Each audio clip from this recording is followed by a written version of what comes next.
Hello everyone, कैसे हैं आप सभी। आई होप आप सभी बहुत अच्छे होंगे। आज 7 तारीख है, ये 8 तारीख को ये ब्लॉग डलेगा। सारा काम बहुत अच्छे से हो गया। ये हफ्ता ही कैसे बीत गया नहीं पता चला एकदम से। वो पिछले 15 दिन की जो एक होती है ना कि काम अच्छे से हो जाए सारा का सारा, एक साल तो यूं ही ऐसे पंख लगते हुए पूरा साल बीत गया। जैसे कि टाइम को एकदम पंख लगे हुए थे और टाइम भी पता नहीं क्या। आप ये देखिए कि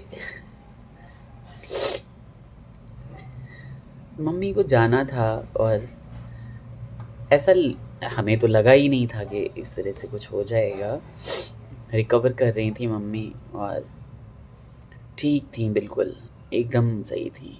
मैं आप लोगों के कमेंट्स पढ़ रहा था एक्चुअली, तो इसलिए इमोशनल हो गया हूँ बहुत ज़्यादा, क्योंकि मेरी मम्मी ना एक गुणों की धनी, गुणों की खान थी। क्या गीत नाद, क्या सिलाई कढ़ाई, क्रोशिया, तरह तरह का स्वेटर बुनना, वाद विवाह, शादी, फंक्शन और बाकी जैसे जो भी प्रोग्राम होते हैं, या सत्यनारायण की कथा, या कोई भी ऐसी चीज़, किसी चीज़ का मम्मी को ये नहीं था कि नहीं आता हो। मम्मी को हर चीज़ का ज्ञान था, जनेऊ, उपनयन, सब चीज़ का ज्ञान था। अचानक छोड़ के चली गई उस दिन, तो भाई वो दिन तो ऐसा बीत गया, पता ही नहीं चला। वो वो 10-12 दिन भी ऐसे बीत गए, नहीं पता चला। पर उसके बाद जब लोग गए ना, बहुत फील हुआ, बहुत फील हुआ। सारा दिन मम्मी के आगे पीछे मम्मी की करे छे, सुइत रहो, खा लिया पी लिया, ये करो वो करो, मम्मी ऐसे मत करो वैसे मत करो। हर तरीके से मम्मी को कंट्रोल करके रखता था। अरे तो हमारा जीवा देवगी नहीं, मम्मी आपके जीने के लिए तो बोल रहा हूँ।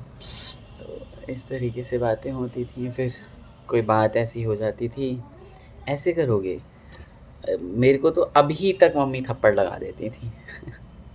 अब मुझे वही सब चीज़ें ध्यान आती है ना कि देखो कैसी बॉन्डिंग थी हमारी। 5-5 घंटे, अरे तू घर वाली लग जेबे कहते भाई चल रहा है 12 बज लो। इस तरह की बातें सुनने के लिए मिलती थी मम्मी से। तो जब आपके कमेंट्स पढ़ रहा था भगवान ऐसा बेटा दे और इस तरीके से, तो मेरी मम्मी भी मुझे यही, मतलब मुझे नहीं कहती थी, बट यहाँ भाभियाँ आती थी या फिर कोई आता था, भगवान ऐसा बेटा सबको दे, मेरे जैसा बेटा सबको दे। ये शब्द जो है ना आपकी माँ से अगर निकल रहे ना, माँ के मुँह से, जबकि मैं तो बहुत परेशान करता था एक तरीके से देखा जाए तो। सुनाता भी बहुत था मम्मी को किसी काम के लिए। मेरे से वो पापा से हमारा ये है कि चलो ठीक है एक डिस्टेंस है, बट मम्मी से तो ये था कि मम्मी तो मम्मी ही थी मेरी यार। ऐसे चली गई एकदम। अब तो कहीं बाहर निकलने का मन नहीं करता, किसी तीर्थ जाने का। मैं तो पीछे वृंदावन भी हो के आया सैटरडे को, मतलब ये सब चीज़ें एक साल से नहीं हो रही थी। तो पूजा कथा कराई फ्राइडे को, सत्यनारायण की कथा। सैटरडे को मेरा मन किया मैं निकल लूँ वृंदावन के लिए, क्योंकि ठाकुर जी को मैंने बोला था सब कुछ अच्छे से संपन्न करा देना मेरी मम्मी का काम, मैं आपके दर्शन करने के लिए आऊँगा। मैं गया और सिर्फ ठाकुर जी के दर्शन के वृंदावन में। बहुत हर्षित था मन, लेकिन एक तरह से ये भी था कि यार मम्मी नहीं है, अब मैं अब कहाँ जाऊँगा, किस तीर्थ पे जाऊँगा। दूर के लिए तो अब सोच ही नहीं सकता। मम्मी रहती थी तो ये रहता था चलो टिकट बुक कर लो। कहाँ 15-15 दिन के ट्रिप किए हुए हैं हमने। कहाँ कहाँ नासिक, कहाँ त्र्यंबकेश्वर, कहाँ भीमा शंकर, बिल्कुल पुणे के पास जंगलों में। कहाँ फिर शनि शिंगणापुर, अहमदनगर, फिर कहाँ घृष्णेश्वर महादेव। एक बार में मैंने 15 दिन की छुट्टी ली थी, 15-17 दिन की, और सारा कवर करा दिया था। हर साल 1 या 2 बार जाते रहते थे हम लोग। तो एक बार मैं अपनी वाइफ के साथ जाता था छोटे ट्रिप पे, मम्मी के साथ लंबे ट्रिप पे जाता था। मेरी वाइफ भी ऐसी है कि उसने कभी अपोज़ नहीं किया, पीठ पीछे की बात है।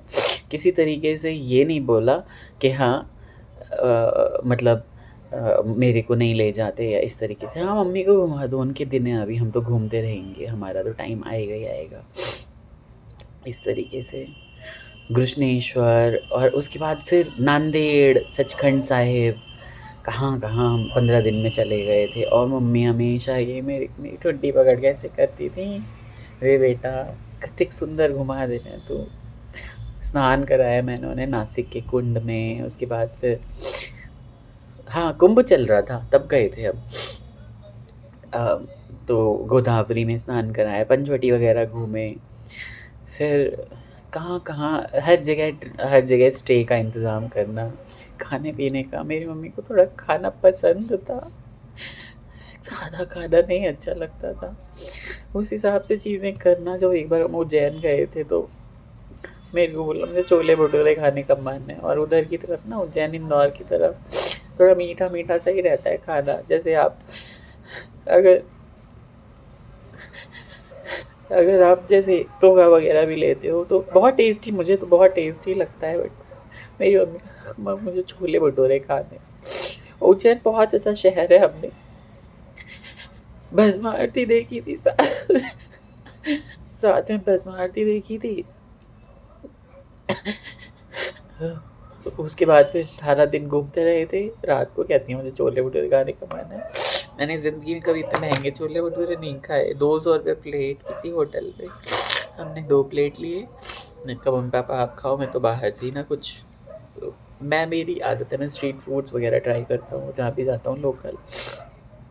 तो उस तरीके से ट्राई किया। मम्मी ने कहा मुझे इतने अच्छे नहीं लगे। मैंने कहा मम्मी जो चीज़ जहाँ की होती है ना वहीं की अच्छी लगती है, ये लोग तो बस कॉपी करते हैं। फिर मेरे को बताया कि मैंने बताया कि मतलब मेरे से पूछा कत्ते के दिल के, मैंने कहा 200 रुपये प्लेट दिल के। मम्मी कहते अतिक महग तो ले लें कथी है। तो ये चीज़ थी। अपनी लिमिटेड आमदनी में, लिमिटेड कमाई में मेरे को ये लगता था मेरी माँ हर चीज़, हर तीर्थ घूम ले, हर तीर्थ चली जाए। कभी मैं एक पर्स तक नहीं उठाने देता था स्टेशन पे, सब दे दो मम्मी मुझे। मेरे को बहुत याद आती है मम्मी की। मेरा मन बेचैन रहता है, कभी-कभी चिढ़ता रहता हूँ, है ना? और नहीं, मेरा अभी तक ना मतलब मैं खुद ही शांत नहीं हूँ। मेरी मम्मी को तो मोक्ष मिला होगा, क्योंकि मेरे पास आके एक दिन कह रही थी सपने में कि बुआ अब हम ठीक छी।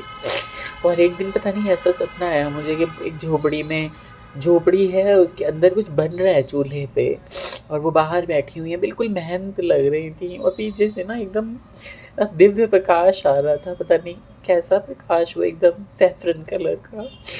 मैं गया, मैंने पैर छुए तो मेरे को कहती हैं तो जय जय है, तो वो हुआ तो जय जय है। तो इस तरीके से आशीर्वाद देने मेरे को 2-3 दिन सपने में आए, लेकिन बहुत छोटा सपना, 2-3 सेकेंड्स का।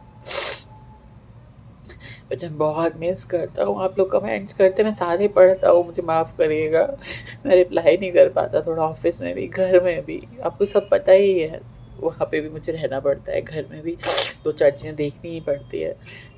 फिर ये भी देखना होता है कि माहौल कैसा है। मैं तो अंदर घुट लूँ, पापा भी तो है, उनको भी देखना होता है ना? तो मेरे को भी बिल्कुल ही अच्छा नहीं लगता बिना मम्मी के। मेरे को इतनी सारी यादें हैं मेरे पास, इतनी बातें हैं मेरे पास मम्मी की, कि मैं ना बिल्कुल उन्हीं बातों को याद कर कर के रोता रहता हूँ। लोग कहते हैं ना कि हाँ ऐसे नहीं करो, ऐसे नहीं करो, ये चला जाता है, शरीर छोड़ देते हैं ये, लेकिन माया कैसे जाएगी?